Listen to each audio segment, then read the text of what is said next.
जी बच्चों, next is efficiency of transformer.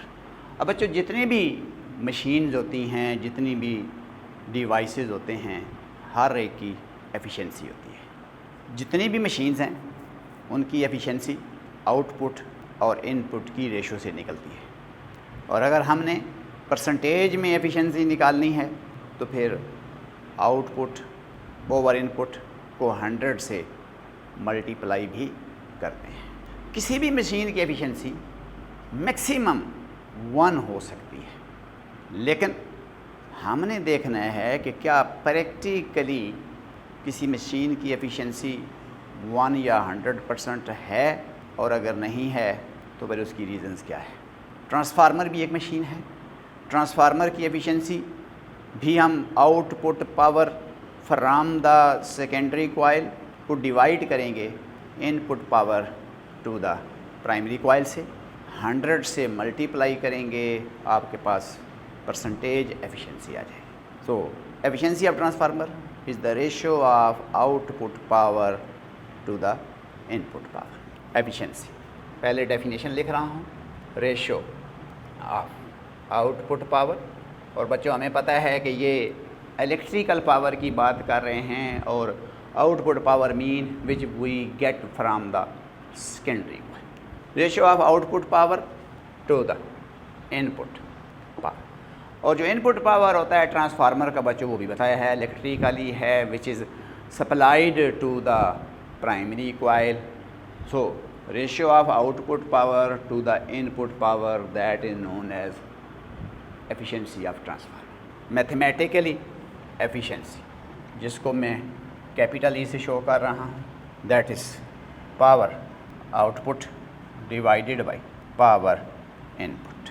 अगर percentage efficiency calculate हम करना चाहते हैं, percentage efficiency, then power output of transformer divided by power input of transformer multiply 100, we get the efficiency of the transformer. अब बच्चों, इस equation को देखें, किसी भी मशीन की एफिशिएंसी 1 या 100% तो तब हो सकती है अगर आउटपुट पावर या output of that machine equal हो इनपुट ऑफ द मशीन। और हम पढ़ कर आए हैं आइडियल ट्रांसफार्मर में तो पावर आउटपुट और पावर इनपुट बराबर हो सकती हैं। आइडियल ट्रांसफार्मर तो एक ऐसा ट्रांसफार्मर है जिसकी एफिशिएंसी 1 या 100% हो सकती है या होती है। लेकिन क्या प्रैक्टिकली ऐसा ट्रांसफार्मर डिज़ाइन हम कर सकते हैं? तो एक्चुअली प्रैक्टिकली एक रियल ट्रांसफार्मर 1 से लेस एफिशिएंट होता है, 100% से लेस एफिशिएंट होता है। और उसकी रीज़न आपको बताई है कि जो पावर आउटपुट होती है किसी भी ट्रांसफार्मर की, वो हमेशा लेस होती है पावर इनपुट से due to some power losses. और वो 4 पावर लॉसेस आपको बताए थे। फ्लक्स लीकेज की वजह से पावर लॉस होती है, रेजिस्टेंस ऑफ वाइंडिंग की वजह से पावर लॉस होती है, एडी करंट्स की वजह से पावर लॉस होती है, मैग्नेटिक हिस्टेरेसिस भी एक पावर लॉस का ही नेम है। तो ये 4 मेजर पावर लॉसेस हैं ट्रांसफार्मर में। हम इन लॉसेस को ख़त्म नहीं कर सकते, मिनिमाइज ज़रूर कर सकते हैं to increase the efficiency of transformer to maximum possible value, but even then it always remain less than 1 or less than 100%। जो most efficient transformer अगर हम build कर सकते हैं तो that may have a efficiency near to 0.9, या in percentage अगर हम बोलें तो about 90%। तो as power output smaller than power input due to losses, this implies efficiency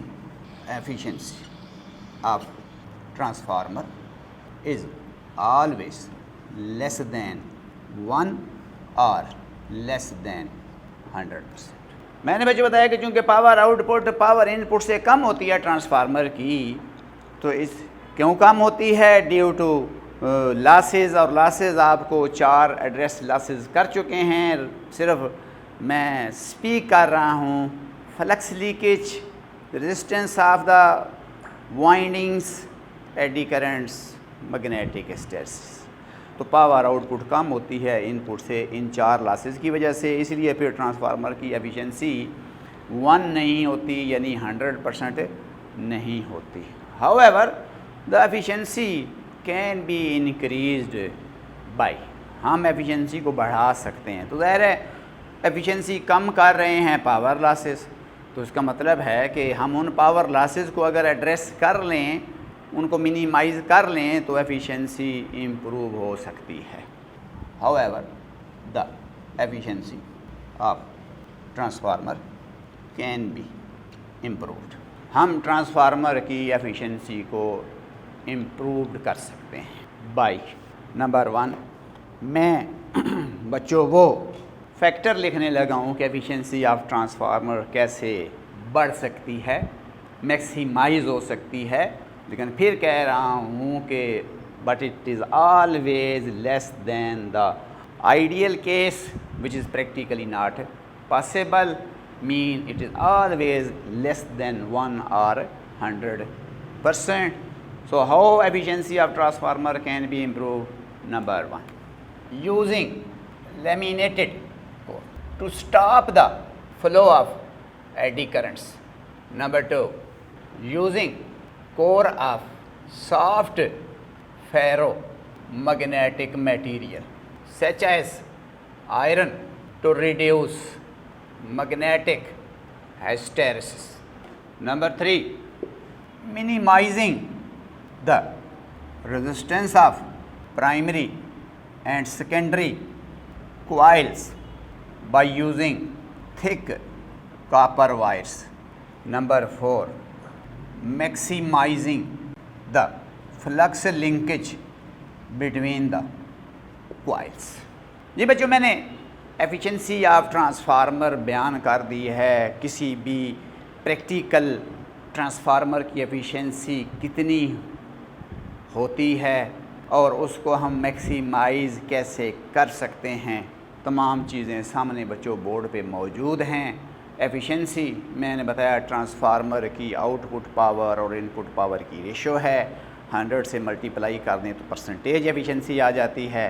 तो चूँकि आउटपुट पावर ट्रांसफार्मर का कम होता है इनपुट पावर से ड्यू टू पावर लॉसेज, इसलिए किसी भी ट्रांसफार्मर की एफिशिएंसी हमेशा 1 से कम यानी 100% से लेस ही होती है, लेकिन हम इसको इम्प्रूव कर सकते हैं बाय दीज 4 फैक्टर्स। नंबर 1 बताया है by using laminated core of ferromagnetic material.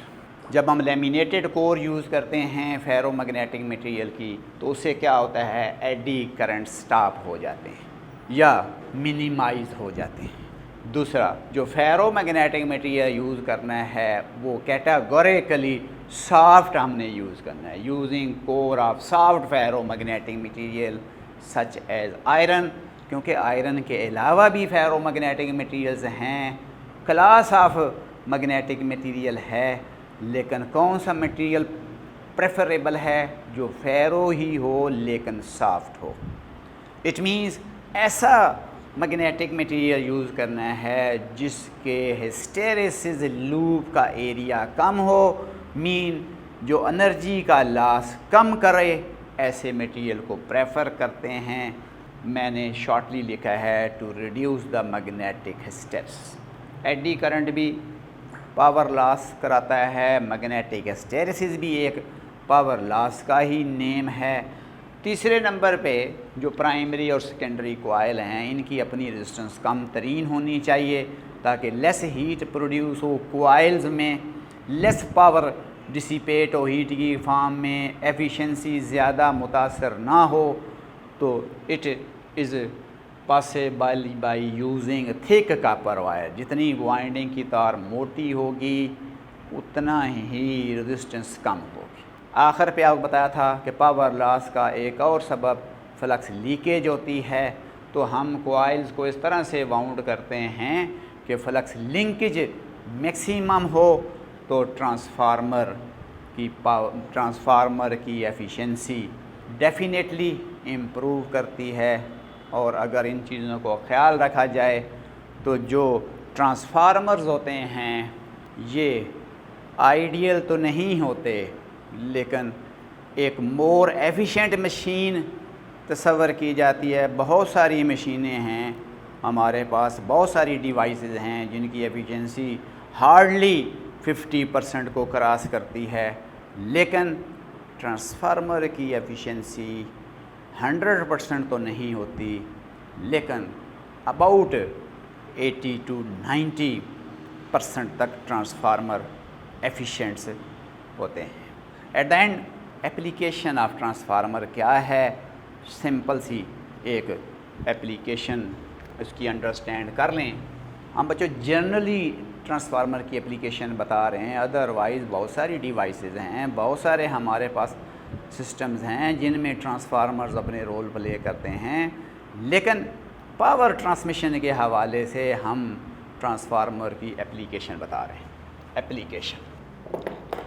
Application of transformer are used to transmit and distribute the AC electrical power over long distance without much power loss। जी बच्चों, मैंने बताया कि transformer are use to transmit and distribute the AC power या electrical power over long distance without much power loss.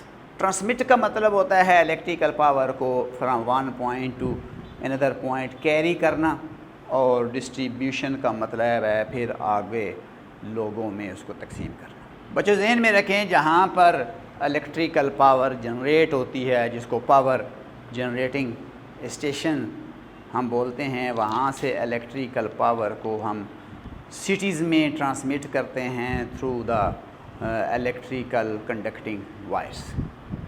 अब वहाँ पर power generating station पे स्टेप अप ट्रांसफार्मर लगे होते हैं जो AC वोल्टेज के लेवल को बढ़ाते हैं और जो AC है यानी जो करंट है उसके लेवल को कम करते हैं।